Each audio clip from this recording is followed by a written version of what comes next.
సజ్జనార్ చెప్తున్నారు చాలా లోతైన విచారణ జరుగుతుంది అని చెప్తున్నారు. లోతైన విచారణ ఆయన మీద జరగాలి. ఆయన మీద 7 కేసులు ఉన్నాయి. ఆంధ్రప్రదేశ్లో 7 కేసులు ట్యాపింగ్ వ్యవహారంలోనే ఆనాడు ఇంటెలిజెన్స్ అధికారుల మీద కేసులు ఉన్నాయి. ఆ కేసులు ఎదుర్కొంటున్న సజ్జనార్ గారు ఇప్పుడు సిట్ చీఫ్ ఎట్లయితారు అంటున్నా నేను. అది పాయింట్.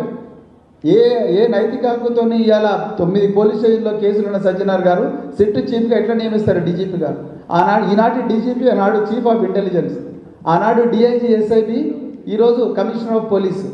వీళ్ళు ఏ విధంగా ట్యాపింగ్ కేసు ఇన్వెస్టిగేట్ చేస్తారు? అసలు ట్యాపింగ్కు పొలిటీషియన్కి సంబంధం లేదని మళ్ళీ చెప్తున్నాను నేను. 350 మంది విట్నెస్లను విచారించిన తర్వాత కూడా దీంట్లో పొలిటీషియన్స్ ఎవరు లేరు. పొలిటీషియన్స్కు యాక్సెస్ ఉండదండి. పోలీస్ డిపార్ట్మెంట్లో ఉండే చాలామంది సీనియర్ ఆఫీసర్లనే ఇంటెలిజెన్స్ గేట్ కూడా దాటినవారు. సగం మందికి ఎస్ఐబి ఆఫీస్ ఎక్కడ ఉంటుందో తెలియదు, ఇంటెలిజెన్స్లో ఎన్ని ఫ్లోర్లు ఉంటాయో తెలియదు, ఇంటెలిజెన్స్ చీఫ్ ఎక్కడ కూర్చుంటాడో తెలియదు, కౌంటర్ ఇంటెలిజెన్స్ ఎక్కడ కూర్చుంటారో తెలియదు. మేము పోలేదండి. చాలామంది అడిషనల్ డీజీలు ఇంటెలిజెన్స్ ఆఫీసు చూడకుండానే కొంతమంది ఐపీఎస్ ఆఫీసర్లు రిటైర్ అయిపోతారు సర్వీస్లో. అలాంటి గోప్యంగా ఉండాల్సిన ఇంటెలిజెన్స్ వ్యవస్థను ఇవాళ రోడ్ల మీదకి ఇచ్చిండండి రేవంత్ రెడ్డి. సజ్జనార్ చెప్తున్నారు చాలా లోతైన